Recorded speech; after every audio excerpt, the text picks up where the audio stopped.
เอาสบายดีหมดสุขุสุคนเนาะมื้อนี้คำปานก็สิมา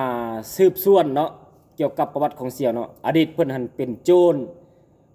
สิ่งทรัพย์ปุนทรัพย์ลักรถโอ้ผ่านมาหลายอย่างน้องจนเพิ่นได้ติดคุกใช้เวลาประมาณ4ปีพี่น้องเกือบบ่รอดชีวิตของตนเองเนาะมื้อนี้คำปานสิมาถามเนาะเสี่ยวเฮาจะถามแบบจังซี่เด้อตอนโตยังลักยังปุนทรัพย์สิ่งทรัพย์นี่โตคิดว่าโตบ่ถูกจับนะ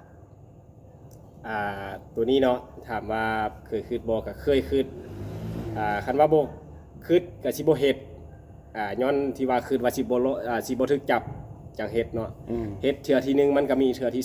2เฮ็ดต่อไปสุดท้ายมันก็บ่มีหยังที่ว่าสิรอดพ้นจากกำมือของเจ้าหน้าที่ตำรวจของกฎหมายเนาะอยู่บ้านเมืองเฮามันมีกฎมีอย่างต่างๆที่ว่ามันอยู่ทั่วบ้านทั่วเมืองมันก็มีประชาชนมีพ่อแม่พี่น้องเป็นหูเป็นตาให้เจ้าหน้าที่ตำรวจเขาสิไปเฮ็ดอยู่ของเขตใดมันก็ถูกบ่ถูกมือใดก็ต้องมีมือนึงคือข้าพเจ้าเพราะฉะนั้นเนาะในมื้อนี้เนาะก็เป็นโอกาสดีที่ว่าสิเอามาถามเนาะก็สิเว้าเนาะสู่สังคมฟังเพื่อเป็นการตักเตือนรุ่นอ้ายรุ่นพี่รุ่นน้องหรือว่าฝากไปถึงพ่อแม่เนาะผู้ใดที่ว่ามีลูกเต่าที่ว่ากำลังใหญ่เป็นวัยรุ่นวัยสาวบ่ติดลิ้นติดเที่ยวมันให้บอกให้เตือนเนาะเพราะว่าตัวนี้มันก็เป็นสิ่งที่ว่าบ่ดีเว้าเรื่องการไปขี้ลักมักยกไปปุ้นไปกินสิงทรัพย์หรือว่าค้าขายอีหยังต่างๆที่ว่าผิดกฎหมายเป็นยาบ้าบ่ค้าขายอาวุธเซิกบ่ค้ารถเถื่อนบ่อีหยังต่างๆคือกระทอกกระทอมคิดว่าพี่น้องคิดว่ามันเป็นสิ่งที่ว่ามันบ่ผิดกฎหมายมันผิดได้พี่น้องกระทอกกระทอมนี่ทุกมื้อนี้วัยรุ่นอยู่บ้านเฮาบ่ว่าแต่อยู่ไสบ้านนอกคือบ้านข่อยก็ยังมีคนที่ว่าซื้อมาในเมืองแล้วก็ไปต้มกินอยู่บ้านนอกเพราะฉะนั้นอีใดอันตัวใดเนาะที่ว่ามันเป็นสิ่งที่ว่ามันผิดต่อกฎหมายก็อยากให้ล้มเลิกต่อความคิดตัวนี้เนาะอย่าไปคิดว่าเฮาเฮ็ดมื้อนี้รอดแล้วมื้ออื่นเฮาสิบ่ถูกจับ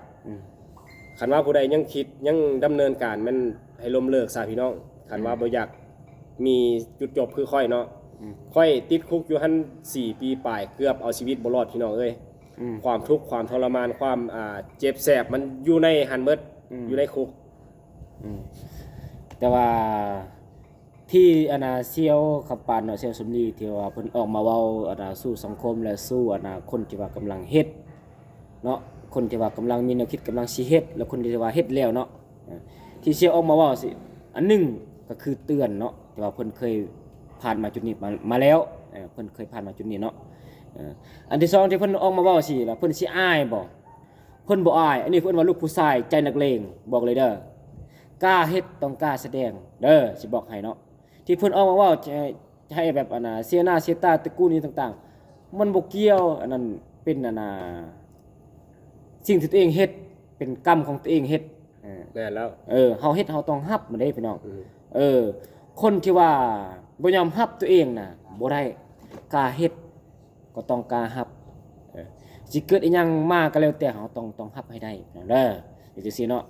อันนี้คำปางก็สิเตือนอีกเทื่อนึงเนาะแต่ว่าเสี่ยวนี่ก็กลับมาเป็นคนดีเนาะเดี๋ยวนี้เพิ่นก็มีเวียกเฮ็ดงานทำเนาะเพิ่นก็ยังช่วยคำปานเนาะเงินก็หลายเติบเนาะคำปานขอบใจนะคำปานก็บ่ทิ่มเพิ่นเนาะมื้อนี้ที่ว่า2คนเฮาเอามาเว้าก็คือแบบให้ความรู้แล้วก็เตือนสติแล้วก็สอนสติสังคมเฮาปัจจุบันเนาะอย่าไปเฮ็ดสิ่งใดที่มันผิดกฎหมายอย่าเฮ็ดเด็ดขาดมื้อนี้เฮาสิรอดแต่มื้อหน้าเฮาบ่รอดฉะนั้นต้องรักษาชีวิตตัวเองพี่น้องให้อยู่โดนๆพี่น้องเด้อเอ้า